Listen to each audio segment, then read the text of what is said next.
we got here Kit Kat. This is from Sam's Club. And then here we got the Dove Sensitive again for Tatang kasi si Tatang, ito lang talaga yung sabon niya. Hindi siya nagsasabon ng iba kasi yung balat niya ay nagkaka-rashes siya kapag sa mga ibang sabon. So yan.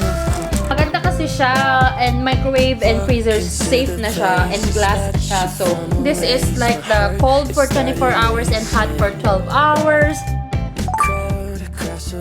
Hey guys, so this is the continuation of the vlog and nandito na po kami sa bahay. Actually, parang after a day na siya na film ko tong haul na ito. So anyway guys, I'm just gonna share to you the things that we got from Sam's Club and from Walmart. So ito muna i-share ko sa inyo mga most ay mga pagkain, not the clothing, not the accessories, ganun. Usually, mga groceries muna to kasi the video will be too long kapag i-share ko lahat ng shinap namin kahapon. And most of the things here, guys, ay ipapadala po namin sa Pilipinas. But anyway, if you wanna see kung ano yung lahat ng ipapadala namin sa Pilipinas, dun sa box, I will be filming a video tomorrow, probably, para pakita. Para lang po yon sa mga naghahanap ng ideas kung ano yung mga gusto nyong ipadala or mga idea na pwede nyong ipadala. Kasi guys, bago kami nag-shop, ang dami kong pinanood ng mga vlogs kung ano yung mga pinapadala nila. Kasi parang mahirap din isipin kung ano ba yung mga pwede pang ipadala or worth it pa na ipadala. So, some of the stuff here are probably not worth it na ipadala. But anyway guys, we enjoyed shopping for the people that we love. And these are the things that we got. So, simulan natin guys sa mga chocolates. Here, we got here Kit Kat. This is from Sam's Club. Ayan, Kit Kat, Hershey's, and Hershey's. Ayan. So, probably 2 packs will be sa Ilocos and 1 pack. Hindi ko pa alam. Kasi parang hindi naman magpapadala si Max sa kanila. But anyway, tingnan natin. So, this is the 80 pieces and 75 pieces na chocolates na snack size from Sam's Club. So, kung naghahanap kayo ng mga chocolate kung saan kayo makakamura at madami na pwede nilang pag-sharean, snack size sa Sam's Club is really good deal. Parang $9 lang ata ang isa nito or $10, something like that.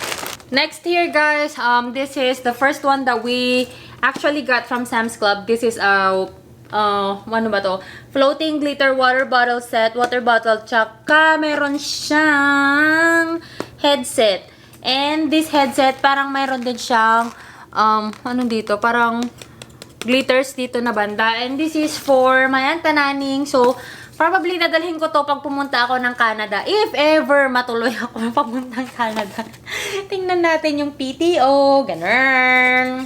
And then we got here Ziploc na gallon size. Ayan. So, papadala namin siya sa La Union, tsaka sa Ilocos. Actually, meron namang mga Ziploc doon sa Philippines. Pero, feeling ko, hindi ko din maaasahan na bibili sila na lang ng kanilang Ziploc kasi mahal doon, guys. So, ito, kapag sa Sam's Club siya binili, mas mura siya. I will not put the prices anymore, guys, kasi sobrang dami nito and matrabaho talaga siya kapag naglagay ng prices. You can just download the Sam's Club na app so that you can check the prices of the products if you wanna buy from Sam's Club. And also sa Walmart, guys, makikita nyo rin yung prices doon sa Walmart. So, it will be easier on you to check sa location ninyo kung ano talaga yung mga prices than putting it here on the video. Yan, ang dami kong explanation. Here, small shells na pasta, 4 ito. So, parang 4 pounds.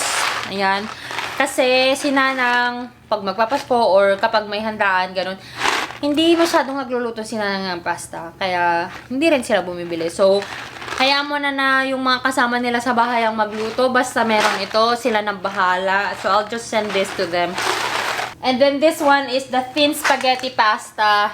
Ayan. So, sila na rin bahala. And then this one, para rin kila Nanang, this is the Swiss Miss na marshmallow. Hindi na ako kumuha, guys, ng ibang chocolate drink kasi, at saka ibang coffee drink para sa kanila. Kasi, hindi naman masyadong nagdi-drink sila Nanang. Si Nanang, naniniwala ko magaganito siya. Pero si Tatang, nagaganito din siya.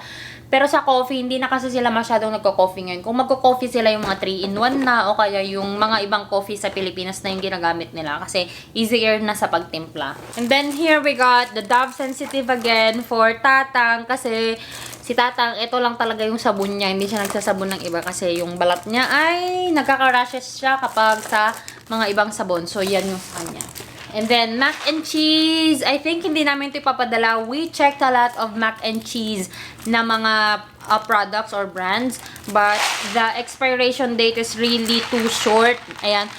Like this one. March 2023 na siya na mag-expire. And we are expecting our box to be in the Philippines ng December or January. Kasi kahit isi-send namin siya ng July or August namin siya isi-send, parang late talaga siya marireceive because of all the shipping problems ngayon, guys. Nandaming natitenga ng mga ships sa mga shore natin o sa mga coast natin kasi I don't know what happened. Kahit dito sa US, sobrang hirap. So, probably madedelay talaga yung box. Hindi ko na ito ina-expect na makarating ng Pasko dahil laking reason is pandemic. And then we got here pancake and waffle mix. This one is the buttermilk.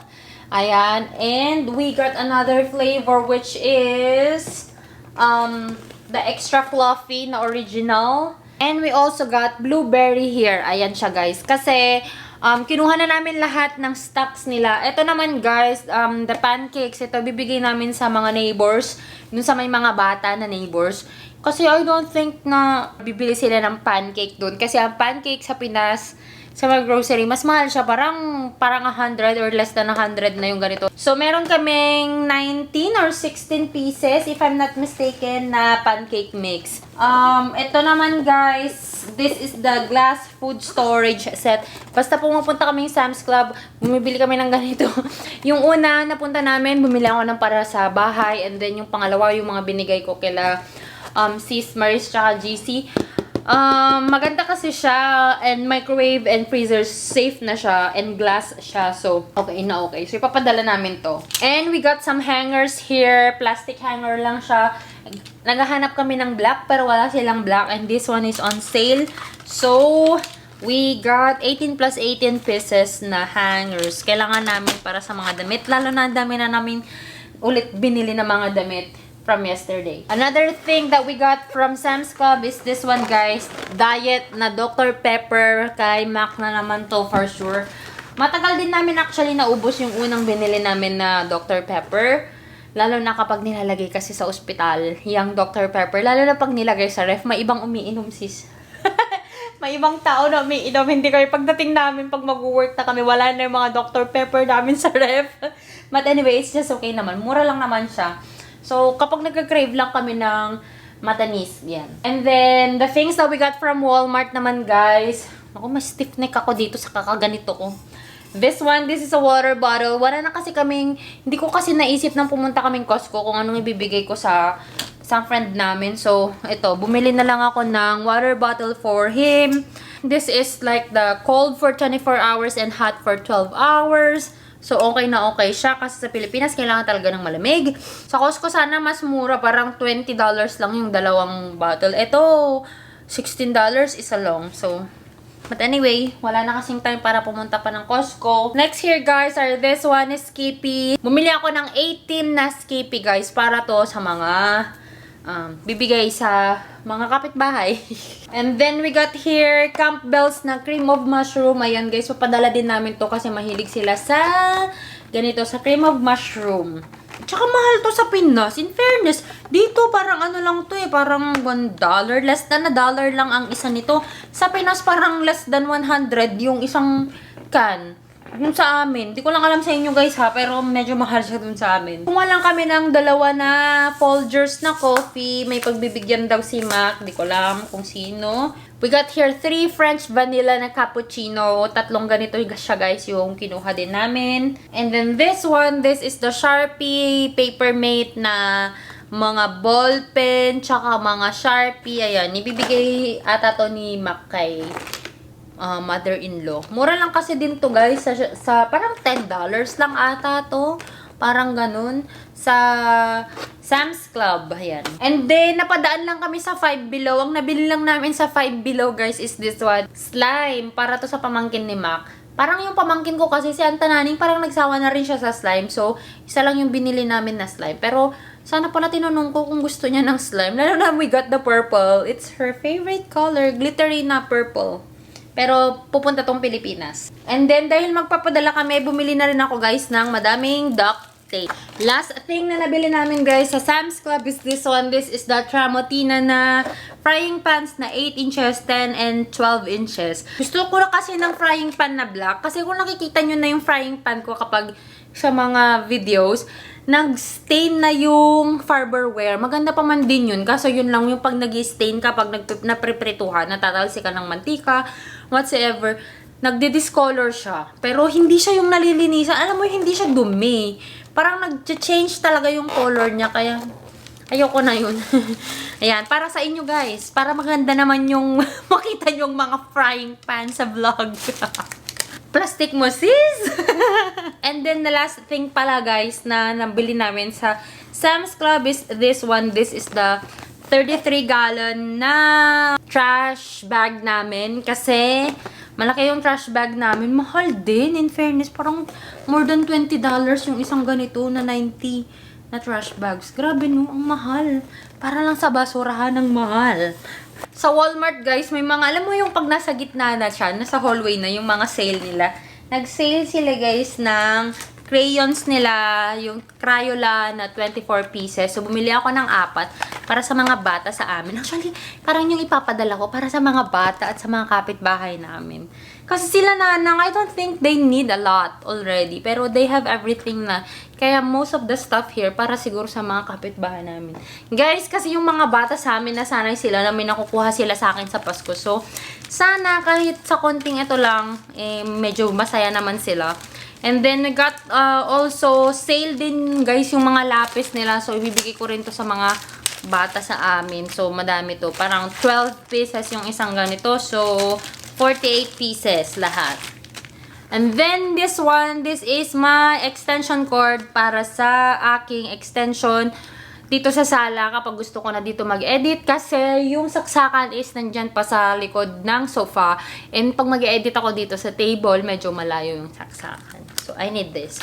So, yun lang guys. I hope you enjoyed watching this video. Ang haba na naman po ng vlog natin. Anyway guys, if you wanna be included in the next shout out, when I film the next shout out, just comment down below para po masali po kayo sa mga susunod po na shout out.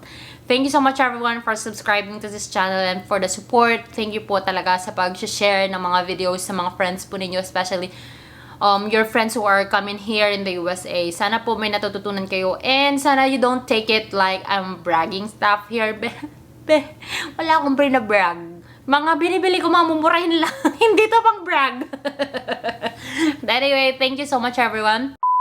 Hey everyone, thank you so much at narating nyo na naman po yung part ng ating vlog. Shoutout time na naman po. And mag-shoutout lang po ako sa mga nag-comment po sa aking video na $600 na Costco grocery haul. Ayan. So, shoutout kay Alicia Dayan Cabaga. Nang sabi niya dito guys, pinapanood daw niya yung video ko from 4 years ago na NLE tips. Ayan. Ang tanda na ng mga videos na yun. And then, shoutout din kay Shant017 Sean. Nag-spend din daw siya ng 2K sa Costco. Grabe, sobrang mahal na talaga ng mga bilihin. And then kay Rashtin Salvador, yay! Proud Ilocana, ma'am! Woohoo! Proud Ilocana. Comment naman po sa mga Ilocana dyan. Hindi masyadong nag-ano yung mga Ilocano eh. Wala ako masyadong namimit dito sa channel. Shoutout din kay Lulay P. Hello, MedTech viewer from Dubai. Hello, hello, hello po sa mga nasa Dubai. Ayan, shoutout din kay Nurse Photographer. Then shoutout din kay Ronnie Caberto, Jacqueline Nampuan, It's Me Cherry, Nomi Milante. Si Nomi Milante parang lagi na rin siya nagko-comment. Ngayon ko lang napansin, nakailang shoutouts na ako. Ngayon ko kasi finifilm lahat ng shoutouts guys. Dami niya ng videos na nakomentan. And then kay Roach, Superbet mga ganitong vlogs. Thank you naman sis. At yung effort ko talaga pag nagpi-film ako ng mga haul videos, mahirap talaga siya. Kasi yung pag-film pa lang, tas yung pag-edit, mas mahirap siya compared sa mga ibang vlogs. Yung mga sit-down vlogs lang. Ayan. And then kay Monica Pehi, partakam kanu kamsat tanapudot. Alam nyo guys, sinasadya ko talaga na palakasan yung volume or pahinaan yung music na background music kapag nagsasalita kami ng Ilocano para may mga bits of Ilocano words naman kami na maririnig nyo sa vlog. Lalo na kapag yung mga nakakatawang Ilocano namin. Napapansin ko, parang ilang vlogs na ako na nagsasabihan kami ni Mac na parta, bilisan mo naman ang init, bilisan mo naman ang lamig, gano'n. May sinasadya ko talaga sa edit na makita nyo, marinig nyo guys, yung mga ganong salitaan namin. And then, shout out din kay Raymond Caberto, and then kay Jessica, and then kay Nina Karen Pataw, and then kay Jackie Cabreros, and yay! Ilocano kamat gayam, sabi ni Jackie Cabreros. Feeling ko taga ano to, Ilocos to. Isabela daw. Okay. Isabela daw siya. And of course, last but not the least, Ibrahim Hailil. Ayan, thank you so much everyone for commenting and for supporting the vlog. Sobrang na-appreciate po namin. Kahit si Mac, medyo na-enjoy na rin niya yung sa mga vlogs.